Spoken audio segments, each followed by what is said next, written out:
Hi guys, welcome back to Canary Cast. Good to see you back here. We are 4 games into the season, the 5th one coming up now. Very, very important game against Watford on Saturday. So we thought we'd do a bit of a preview for that. But we also want to have a chat about what we've seen so far, because I think we all knew it was going to be a difficult start. And from watching the fallout over the weekend, I think a lot of people are feeling like, oh, here we go again. So let's just gather our thoughts and see what we've made of it. So Colin and Jacob, what have you made of the first 4 games? And we can go through them in order. Why not? Yeah, Liverpool first one. I think we can go into and just say, look, you saw the lack of our pre-season then, and I was thinking, you make it 2-0, that would be happy. I think 3-0 was maybe slightly undeserved. I thought we played okay in parts. Yeah. Probably should have scored. Gibson at the end, and Hanley and Eder and every man and his dog were in the back stick and just couldn't put it in. Had a big chance with Pukki, and then we just tied after those 60 minutes, didn't we? I think that was, to be fair, Daniel's fault that game where we lost that 3-0 because the changes weren't quick enough. I think he kind of almost let that game go, those goals, to go and get the fitness, which is questionable. It's a free hit, I suppose, is what he was thinking. And you think of the performances of Janulis and Gilmore was actually all right. It was encouraging. It was fairly encouraging start, especially for a 3-0. Yeah, and then you go on City, and to be honest, I was saying to you, if De Bruyne was playing, it was going to be 7 or 8, which it would have been. And luckily without him, it was 5, which, again, that quality of play. I mean, Dimmy was, poor that weekend after he played well against Liverpool. Obviously, he was taken off at half-time, and I don't think we'll see him again for a while. There'll be a lot of, he's got a knock this week and all that sort of thing to try and make it seem that there is no problem there. But as soon as you go against Daniel Farke in terms of game plan or anything, you are sacrificed a little bit. And to be fair, Brandon Williams now deserves his place. Played really well against Arsenal, which we'll go on to after the mistake against Leicester. But we won't be seeing Dimmy for a little while. No, I don't think so. The thing that was so annoying about that game is that we clearly worked on defensive shape and what Man City were going to try and do that week, and they just tore us apart. I think probably 4 of the 5 goals were that ball inside of the wing back. We just didn't deal with it, did we? Switched off as well, didn't we, at times, especially that the white flag was waved as well, I think, which, again, I don't mind losing. I can take Norwich losing, especially at this level, because we're one of the poorer sides, and Man City have riches beyond our wildest dreams. But to not see every ounce of effort was disappointing, especially in only a second game of the season.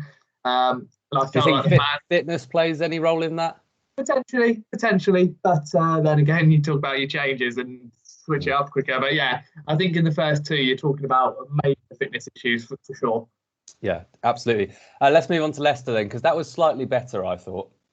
Yes, better, but one that really got away from me. I think that's one of those that just screams a 19-20, where you go and concede a silly goal from your own possession, like Gibson just punting it forward, because in that first 5 minutes, Leicester had sorted out very quickly, he's going to try and play it into the midfield. So they deal with that. And then obviously Williams tries to touch it down. Being right-footed is a problem there, isn't it? Because he's trying to control it and then takes an extra touch. It's just such a poor goal to concede in general, really. And then got back into it. Pukki deservedly so. Norwich, we're starting to crank up the pressure and then give away another silly goal. That lack of CDM there with Gilmore just not really tracking where he should be. Albright, good finish. Williams should be tighter. And then you have 2 glorious chances, really, with Sargent and Eder. Don't take them and you lose that game. They were there for the taking. That's really disappointing. But a lot better performance. We obviously had that goal disallowed. But Kenny, like you said there, after that, I really felt like that was a missed opportunity for what would have been a really good point, actually. Yeah, no, definitely. And just that Leicester with the injuries, Soyuncu looked poor. Every time we pressed them, we looked like we had a chance. It just, again, the problem with Timu is, we'll go on to it in a bit, but we've taken away his only source of scoring in it. Emi Buendia, who plays those through balls, you just feel sorry for what I do for Timu, because he's never been a hold the ball up kind of guy. So that's why you've gone and brought 6'2" Josh Sargent, who is a big presence up there, and you've still kept Adam Eder rather than Jordan Hughes, because again, he's a big presence, he's quick, and gets into the channels, and we're just not really looking like we've got a plan up front for me at the moment. Maybe that is because not everyone's been fit at the same time, and that can come together. But just feel like there's been a couple of points this season in terms of the last 2 games where we should have picked something up and just haven't. Yeah, 100%. We'll get on to the lack of goals. Let's just do Arsenal first, because it was really frustrating for me, because in any given season, Arsenal are going to be higher up the table than Norwich. Okay, right, I get that. But we're both on 0 points. It's Arsenal, okay, but look at it whatever way you want. That was an opportunity again. We can't just keep taking these free hits, surely. Well, like you were talking to us, talking to me about it the other day about Arsenal new back four, new midfield pairing, Yeah. and the front four pretty much out of form, all of them really, apart from Saka, I would say. Smith Rowe comes on and does decently, but yeah, again, and it's the thing with Norwich in these tight games. If it's a 0-0, you always expect it to go to the opposition and not to Norwich. And whilst we shouldn't be beating Arsenal, absolutely not. There was an opportunity there to probably press a little bit better. But again, the performance was decent. Brandon Williams was excellent. Really enjoyed seeing that aggressiveness and that desire. That's all I want to see from Norwich players. Just that bit of bite, that bit of extra. Come on. Again, I look at that team and I can't see how Daniel Farke looks at that attacking lineup yesterday and says that's going to score us goals or creates opportunities. Because Dowell's not an attacking midfielder who creates chances. Not the chances that Pookie needs anyway. Those through balls, he just doesn't do it, and that's a problem. Because why do you keep persisting with Timu then? I know Sargent was laid back, but Ida's there. It just feels like you're trying to play Timu for what he's done. He's an incredible player, and I don't think he can play up front on his own in our system. It's either two or you play Ida or Sargent for me. Yeah, I agree with you. Certainly getting that way. 4 games, 1 goal scored. It's a penalty. We obviously have a lack of goals. We said that at the end of the transfer window and said we're still a bit worried with the lack of goals, despite being pleased with the business we've done. You're completely right about the Pookie chances. Like, if Buendia's not there threading balls through, and Gilmore or Zolis seem to be the most likely 2 candidates to do that, but we haven't seen a great deal of it. If we are going to start scoring goals, are we now looking at a change of system or a change of approach, maybe even a change in shape? Well, it's going to be fascinating to see what happens against Watford. That will be because the first 4 games you can maybe write them all off and say bigger teams, stronger teams will definitely finish above us this season, and your chances are always going to be a minimum. I hate that though. Sorry to jump in. It's so annoying. That's why you should adapt, and that's what we haven't done yet. That's what I don't like about what we haven't done this year. We've not adapted at all. We're not look at the likes of what Palace do. They put it direct to the wingers and go at them, and just that way you've seen the amount of crosses that go into the box every Premier League weekend and the mistakes that defenders make because there's pressure. We don't put players into the box. There's never more than 2 players in the box at one time. And that's when the ball comes in, which is very irregular. So you've got to adapt. If the passing from the back isn't working because you can't out-football teams that are better than you, you need to find another way then. You need to be able to put it into the box crosses-wise or win the game off a set piece and then be solid.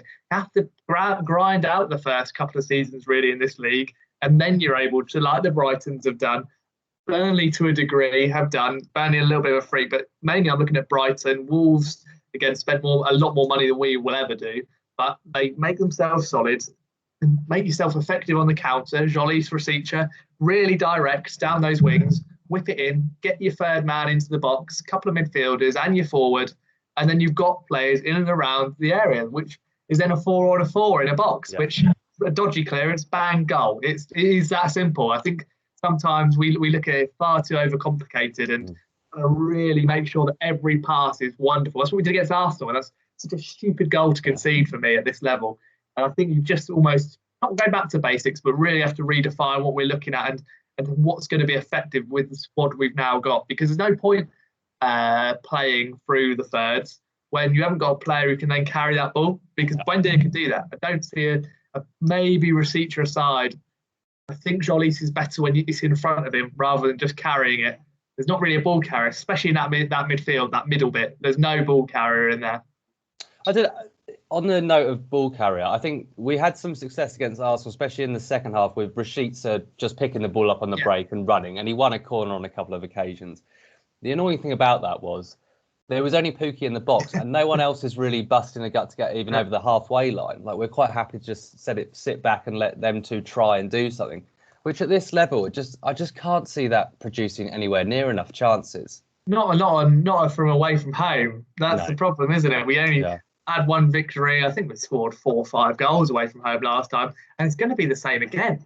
That really puts a lot of pressure on you. Then your home form, you've got to be able to try and grind out one way or another, and just be a little bit smarter. Yes, okay. That's why we keep advocating five at the back, isn't it? So you can push an extra man forward, but you still have your three centre backs and probably one wing back as a minimum. So you've already got more cover than you would as a back four, because normally both our full backs are forward.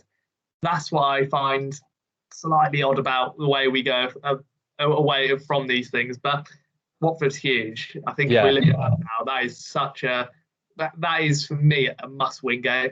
It's got to be now. I mean, it's a promoted side at home. If there's no must-win game, like if there's a must-win game this season, it's that one or Brentford at home, isn't it? Like it's got to be. Didn't pick up a single point from the other promoted sides last time in the Premier League, Villa and Sheffield United.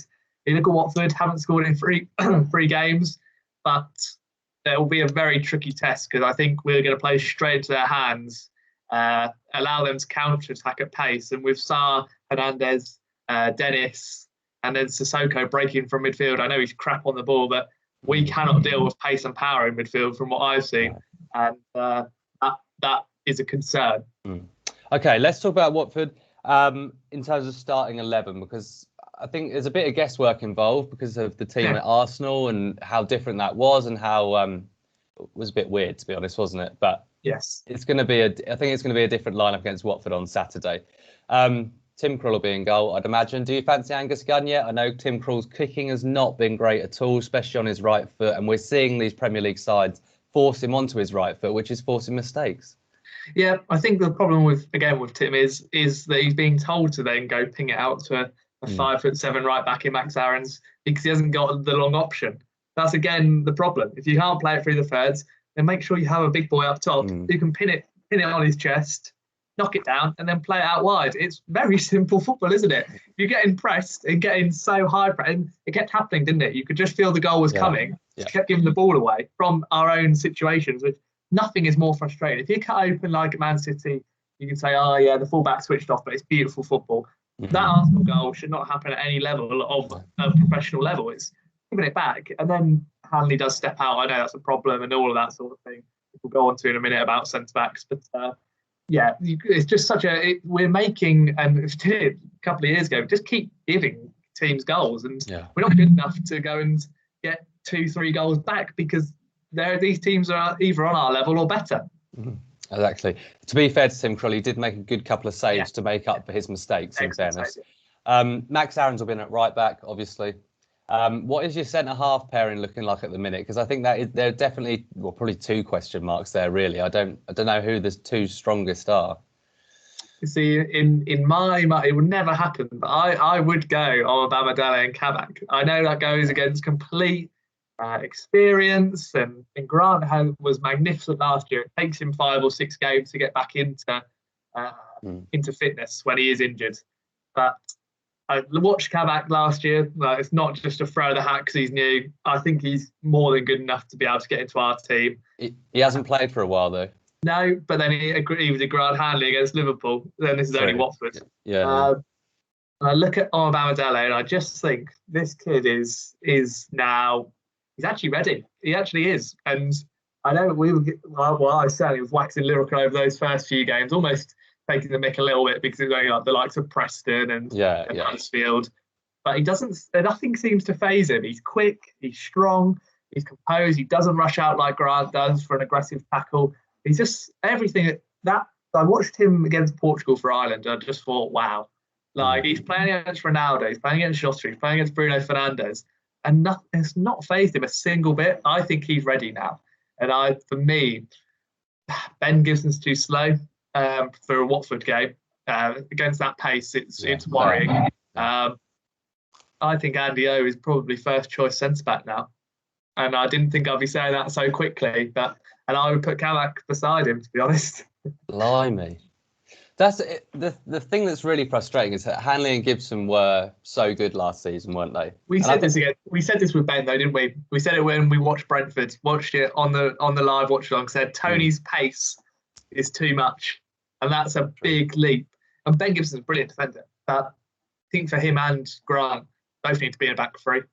Just for Grant's aggressiveness to be able to go out and then Ben to be able to cover and then drop a little bit rather than be that Leicester goal was scary how slow he was against Pereira.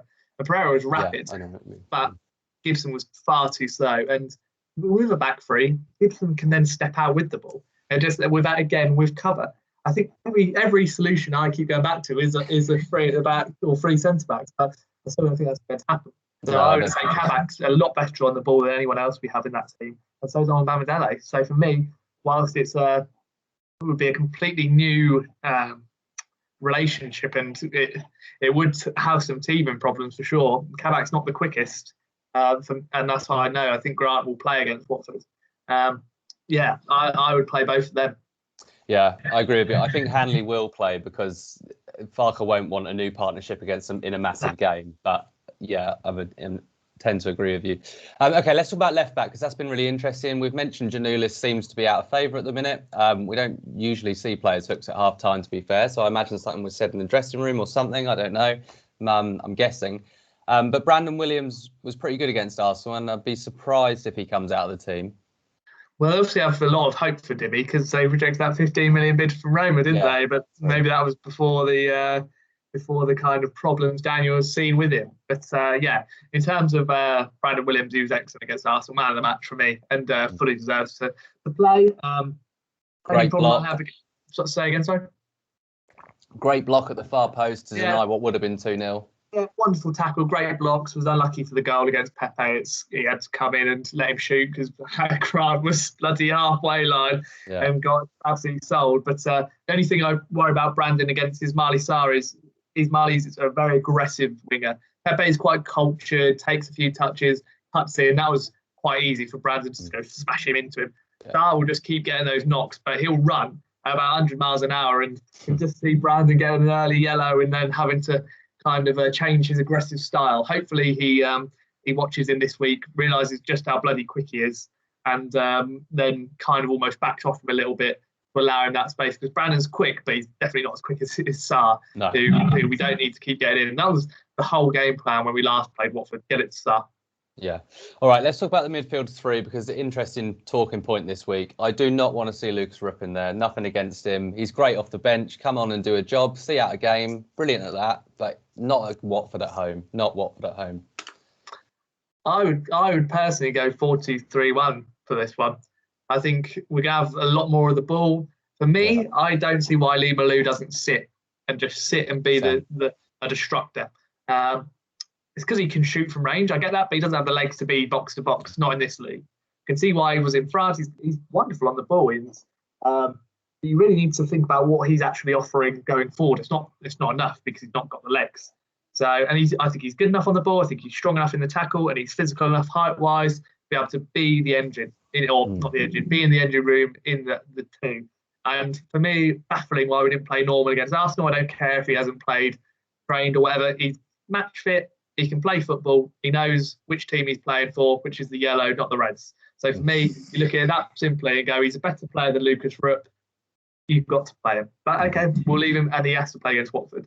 If he doesn't, I'd be absolutely gobsmacked if he's on the bench again against Watford in such a big game. So for me, I would play Lee Malou and Norman in that two, then play Todd in the middle in the 10, which would be a huge responsibility for him, but something I think he would relish. I think he was angry that he didn't play against Arsenal, so rile him up, put him there. Wingers, I would then go Rashica and Sholly to really go direct. Yeah, same. And then for me, Sergeant Eder. Sergeant for me, up top. I honestly don't think Pookie's done enough to keep his place, if I'm honest with you. No, but I think he plays again. I think the problem with Timo is it's not his fault. He actually cannot do anything. He's not even feeding on scraps at the moment, is he? He's actually feeding. He's not getting fed. He's starved. He's completely starved. He's a homeless man at the minute. He's getting absolutely nothing. So that chance he had at the end at the Emirates, he actually done really well to shield off the defender, bring it down, but then the shot didn't get off quick enough. That's all he's got. The ball in is still not really any quite. He's still having to work a hell of a lot to even have a chance at getting a shot away, or he's scoring, isn't he? I think Liverpool aside, in that first game where he has to hit it across Alisson rather than near post, I can't recall a single good chance for him, obviously apart from the penalty. No, I can't. You're right. Just want to talk about, you said put Campbell in the 10, so let's talk about that for a bit. Because we didn't really sign one in the summer, I actually think we've given up on the 10. I don't think we'll see one. Honestly, don't. Which, again, is baffling as to why you then don't bring in a box-to-box. And I mean, not a Kenny box-to-box, I mean someone who has really got an engine. And like Kenny's decent at that, but I don't think he does that. Does Gilmore offer that? Is that sorry? Does Gilmore offer that? Well, we haven't seen, have we? Oh, Would you get his baffling as to why you put him as the holder? I know he's good on the ball. I mean, Kenny and Gilmore could do a job there. I just think in this case you need a number 10. But there's too much of a gap for me from midfield to attack. And that was always going to be an issue if you don't play your box-to-box, or make sure you have two who are predominantly defensive and then let one go and just do what he wants, which could be Kenny, who I thought has played well since he's come back into the team. I think he's shown that he's, again, a lot better than Lucas Rupp, who I don't have a problem with. I thought he was okay against Arsenal, but he's just not Premier League quality. And we said that 2 years ago. He's all right as a bench player, but he's not your starting player.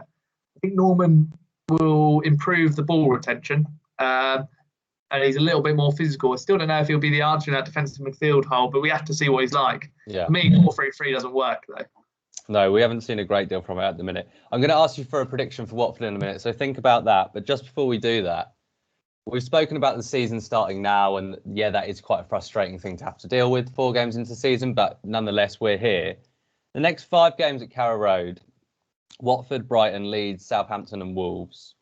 We also go to Brentford, Burnley and Newcastle before the start of December. If it's going to happen, it needs to start now, really, doesn't it?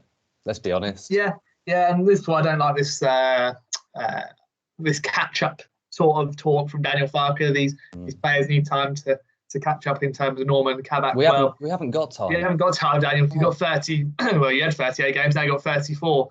To be fair, you now need 34 points from 34 games. And that's me probably being quite generous. I mean, you could need 36, 38, again, from 34 games.